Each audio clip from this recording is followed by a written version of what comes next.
Hi friends, good morning అందరికీ. Welcome back to our channel. ఇది వచ్చేసి ప్రజెంట్ ఈ వీడియోలో నేనేం చెప్దాం అనుకుంటున్నా అంటే, ప్రజెంట్ బిజినెస్ లేదు కాబట్టి మనం ఈఎంఐకి అండ్ పర్సనల్ ఖర్చులకు మనకేం మిగులుతలేదని అందరికీ చెప్పాల్సిన అవసరం లేదు.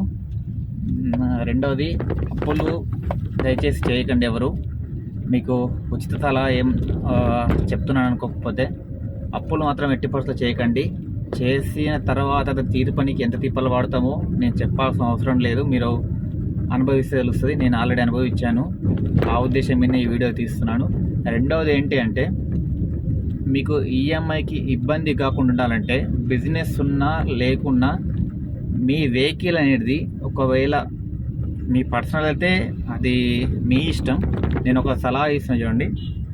ఎవ్రీడే మీరు ఇంట్లో నుంచి బయలుదేరేటప్పుడు మీ మీటర్ ఉంది కదా, ఏఆర్బి ఒక రీడింగ్ని రీసెట్ చేస్తుండండి రెగ్యులర్గా.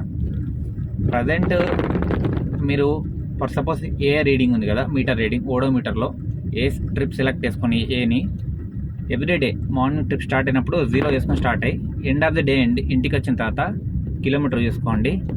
కిలోమీటర్ ఇంటూ 1 రూపీ మీది కానుకొని పక్కన పెట్టండి రెగ్యులర్గా. ఇది మాత్రం మైండ్లో పెట్టుకోండి కొంచెం. ఇది చాలా ఇంపార్టెంట్. ఆ 1 రూపాయితోనే చాలా మారుతుంది మీకు నెలొచ్చేలోపు. ఎందుకంటే యావరేజ్గా ఒక వెహికల్ కరెక్ట్ బిజినెస్ చేసేవాళ్ళంటే 150 నుంచి 200 కిలోమీటర్స్ తిరుగుతుంది. రోజుకు మనం 150 వేసుకున్న 30 డేస్ 4500 అవుతుంది సేవింగ్. కొంచెం ఆలోచించుకొని ఆ 1 రూపీ అయితే 1 రూపీ పక్కన పెడితే మీకు దేనికో దానికి ఉపయోగపడుతుంది. అండ్ మనకు తెలియకుండానే సేవింగ్స్ అవుతుంది అమౌంట్ అనేది. కొంచెం ఇది మైండ్లో పెట్టుకోండి. ఇది మీకు ఐడియా ఉన్నా లేకున్నా నేను చెప్తున్నానే, మీరు ఫీల్ కాకండి. బట్ ఇది సేవింగ్ చేస్తే మీకు ఒక 4 రూపాయలు సేవ్ అయితే బ్యాక్ ఎండ్లో. నేను 10 రూపాయలు సేవ్ చేస్తాను అనుకుంటే అది కాని పని. 1 రూపీ చేసుకోండి, మీకు ఎంతో కొంత తెలుపు అవుతుంది. లేదు డే ఆఫ్ ది డే మీరు నెలకు కాకుండా మీకు నెక్స్ట్ వెహికల్ రిపేర్ అయినప్పుడు 10,000కు 20,000కు ఆ 1 రూపీ ఎంతో కొంత సహాయపడుతుంది. కాబట్టి నేను ఈ వీడియోని షేర్ చేస్తున్నా. నేను అలా చేశాను కాబట్టి మీకు చెప్తున్నాను. అండ్ అప్పులు అంటారా, మీకు అప్పులుండి డ్యూటీ చేయలేకపోతున్నారు, మీకు టార్చర్ పెడుతుంటే, మీరు ఫస్ట్ ఆఫ్ ఆల్ అప్పుల వాళ్ళందరి ఫోన్ ఎత్తేసి ఆన్సర్ ఇవ్వండి. ఆన్సర్ ఇచ్చేసి ఏం చెప్తారు, ఫర్ సపోజ్ ఇప్పుడు నేనే ఉన్నా, నాకు ఒక 3 lakhs అప్పు ఉంది. నేను వెహికల్ కొంటప్పుడు సంథింగ్ ఏదో ఒక అప్పు చేస్తాను. అప్పుని తీర్పడానికి నేను ఇప్పుడు ఆ 3 lakhs అనేది ఒకళ్ళ దగ్గర తీసుకోలేనుకోండి. ఒక 5 members ఆర్ 10 members, మనం ఒక 5 members తీసుకున్నాం. 5 members దగ్గర నేను 3 lakhs తీసుకున్నాం. కొందరు 20, కొందరు 50, కొందరు 30 తీసుకున్నాం కదా. వాళ్ళు టార్చర్ పెడుతున్నారు మీకు.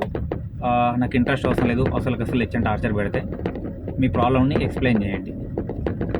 10 మంది కాకుండా మీరు ఒక 5 members అన్నారు కదా, ఆ 5 membersలో మెయిన్ ఎవరైతే చిన్న పేమెంట్స్ ఉన్నాయో వాళ్ళకి పర్టికులర్ టైం చెప్పేయండి. నేను ఒక 3 monthsకి ఇస్తాను, 2 monthsకి ఇస్తాను, నాకు టైం చెప్పుకోండి. ఈ పెద్ద పేమెంట్స్ ఉన్నాయి కదా ఇద్దరు, ఆ పెద్ద పేమెంట్స్ వాళ్ళకి ఏం చెప్తారంటే, అరే బాబు నాతో ఒకసారి అంటే వెళ్ళదు, ఇంక డైలీ ఫర్ సపోజ్ ఇద్దరు కలిపి మనం ఒక 2 lakhs వేస్తాం.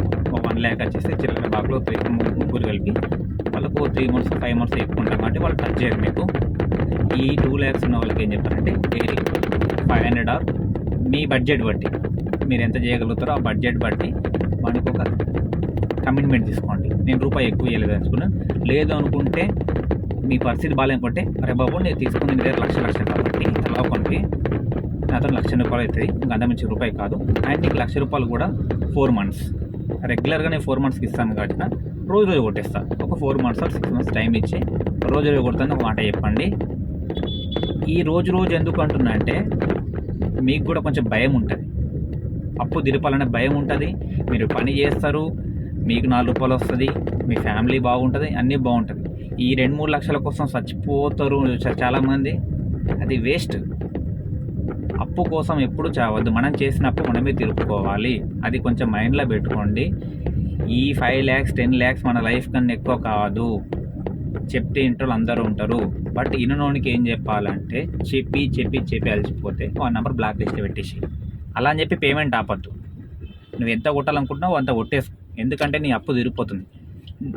మా అయితే ఒక 6 months, అంతకన్నా ఎక్కువ కష్టపడలేరు మీరు. 6 months తర్వాత ఆ ఏదైతే అప్పు ఉందో అప్పు ఆటోమేటిక్ క్లియర్ అయిపోతుంది. మీకున్న 3 lakhs 5 lakhs కానీ 6 months గట్టి కష్టపడితే అప్పు తీరిపోతుంది. అలా అని చెప్పి 6 monthsలో లక్షలు సంపాదిస్తారని చెప్పకొచ్చిన, బట్ మీ ఓపిక, మీ పేషెన్స్, మీరు ఎంత కష్టపడితే అంత సంపాదించుకోవచ్చు. ఈ వీడియో దయచేసి ఎవరికైతే అప్పులు ఉన్నాయో, వాళ్ళు బాధపడుతున్నారు, మాత్రం కావట్లేదు, బిజినెస్ లేదనుకుంటారో వాళ్ళకి షేర్ చేయండి. అయిన దాంట్లో 4 రూపాయలైనా పర్లేదు. బిజినెస్ లేని రోజు లేదని చెప్పేసేయండి. ఎవరికైతే పేమెంట్లు ఇచ్చానో ఈరోజు బిజినెస్ లేదురా బాబు, రేపు మంచిగా అయితే రేపు కలిపి కొడతాను చెప్పండి. అలా అని చెప్పి అప్పులు దయచేసి చేయకండి. బిజినెస్ లేని రోజు ఉన్నప్పుడు డ్యూటీ చేసుకోండి, లేకపోతే ప్రశాంతంగా పడుకోండి. నిద్ర కూడా ముఖ్యం. కష్టపడండి, అప్పులు తీర్పుకోండి, ప్రశాంతంగా జీవించండి. అంతకుమించి ఏం చెప్పదలుచుకోలేను. ఈ వీడియోలో ఏమైనా తప్పుంటే క్షమించండి. ఎందుకంటే ఇది నా లైఫ్లో జరిగింది కాబట్టి చెప్తున్నాను. నేను అనుభవించి కాబట్టి చెప్తున్నా. ఈ వీడియోలో దయచేసి ఏ తప్పులు కూడా లెంకకండి. Thank you.